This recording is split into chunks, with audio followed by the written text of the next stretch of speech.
Dr. Jeffrey Lane. For those whom Islam has embraced, the greatest witness to God's unremitting, pursuing, sustaining, and guiding love is the Quran. Like a vast, magnificent ocean, it lures you deeper and deeper into its dazzling waves until you are swept into it. But instead of drowning in a sea of darkness as described above, you find yourself immersed in an ocean of divine light and mercy. Assalamu alaikum, peace be unto you. Welcome to the Deen Show. I'm your host Eddie.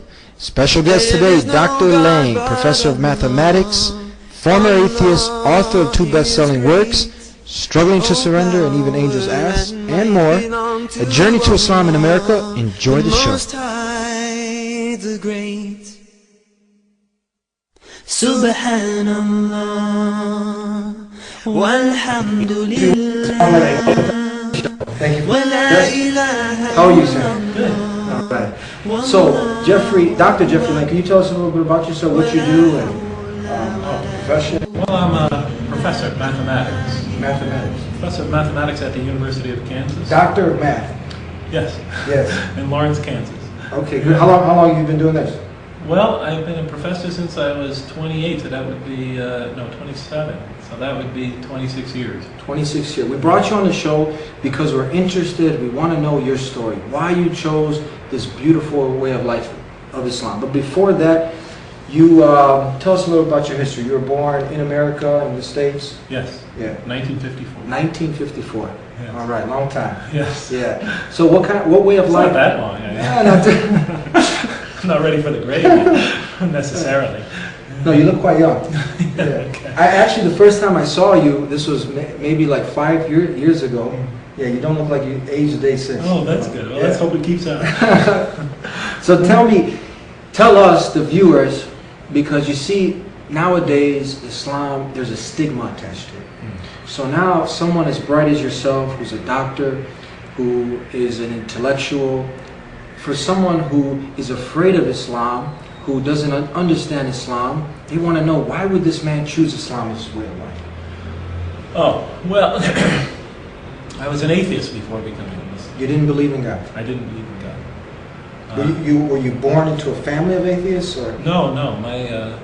I grew up in a Roman Catholic family. I went to Catholic school my entire life, from first grade to senior high in high school. And my mother was very, very devout. My wonderful woman, wonderful believer, very extremely charitable. My father, he believed very much in God and in the Catholic Church, but he had a terrible drinking problem. He was an alcoholic and he was very violent. So at an early stage in my life, I mean, living with a nightmare of my father's violence, and the target of that violence was usually my mother. And I remember praying when I was a little kid in bed, night after night, please take my father out of our lives. Stop this unending nightmare. It was that bad? It was that bad. I thought he was going to kill her. I thought I'd wake up in the morning and not find her there. Of course, I'm a young kid at the time, 8, 9, 10. As you grow older, you realize, oh, this has happened many times. She'll survive. But, it leaves very deep scars. So when I was 16, it created in me doubts about the existence of God. Why would God, this loving God, expose my mother to lifelong torment and torture? What sin did she commit to deserve this? Why would he let the strong oppress the weak? Why would he create us to experience such violence and suffering in this world? There's nothing wrong with wanting to know the answers to these questions. It's natural. Of course not. It is natural, especially when you're living with him daily. So doubts about the existence of God crept in early in my life. And they only got accentuated as I grew older, and we experienced the Vietnam War, experienced the race riots in cities like mine of the 60s, the assassinations of political leaders. It was rampant, or at least it seemed that way at that time. Heroes like John F. Kennedy and Robert Kennedy and Martin Luther King get gunned down to be replaced by the most corrupt rulers that we thought. So, why would God make it this way? The question, which was rooted in my childhood experience, grew as I got older.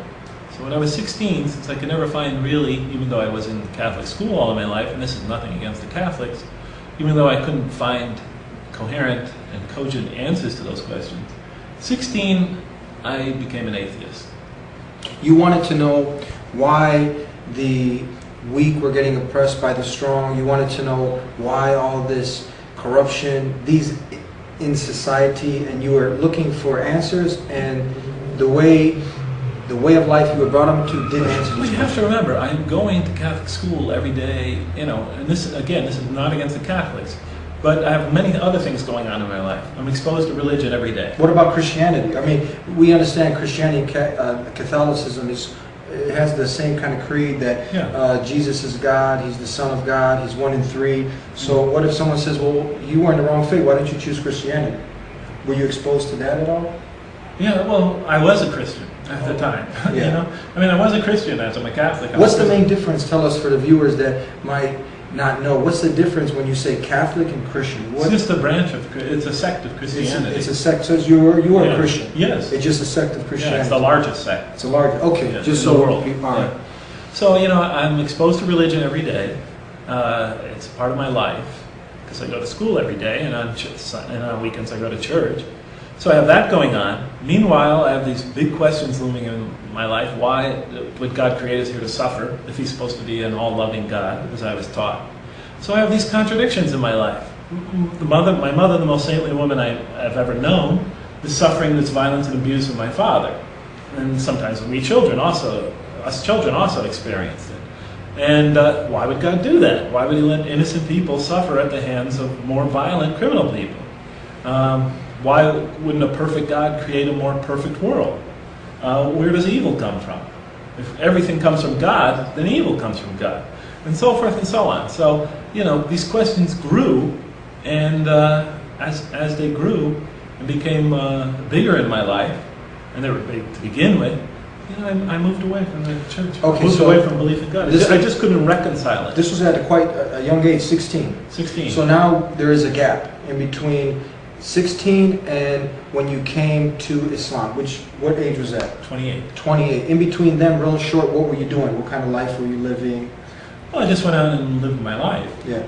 You know, so I tried to live a good life. You know, I thought that, you know, I didn't think that religions were totally invalid in the sense that the values that they preach were bad. I thought the values that religions preach were good. I would say I was a humanist. I believed that, you know, a life becomes worth living, becomes more enjoyable, becomes more serene and peaceful, the more you reach out to other people and help them. So, you know, that part I took from religion. It was just the theology, the existence of a supreme being that made this world so chaotic. That part I could never accept. Now, we as Muslims, ones who surrender and to submit to the will of the Creator of the heavens and the earth, we know at the end of the day that there's a light at the end of that tunnel. Through all the struggle and the hardship, there is hope at the end of the day. But how did you, as an atheist, one who didn't believe in God, was there hope at the end of the day? Was there light at the end of the tunnel when you would hit rock bottom? And did you ever hit rock bottom that you were like, you know, who would you call out to? Who would you, when you're alone in your room, it's pitch black, or you just came from a hard day, you know, the world's on top of you, you feel like it's going to crumble over you, who do you reach out to? Who did you reach out to? Well, I think I pretty much relied on myself. Yeah. You know, was that hard? Was that really, or you just got used to dealing with it, or? Well, yeah, I got used to, and I never really had to get used to dealing with it. You know, surprisingly, my life went pretty smooth after I became an atheist. Yeah. Yeah, I went away to college, got away from the family. I see. You know, was married, you know, when I was around 21. The marriage didn't last, but it was a peaceful marriage. Yeah. It lasted a couple of years. I was very successful in school. Went to graduate school. Yeah. Did well there. So nothing really went badly, and you know, but I assumed that if something did go badly, that was just the accident, one of the accidents of life. So where the shift now? If everything was going smooth, you're going to school, then how the shift? Why the shift? Oh, from being an atheist to now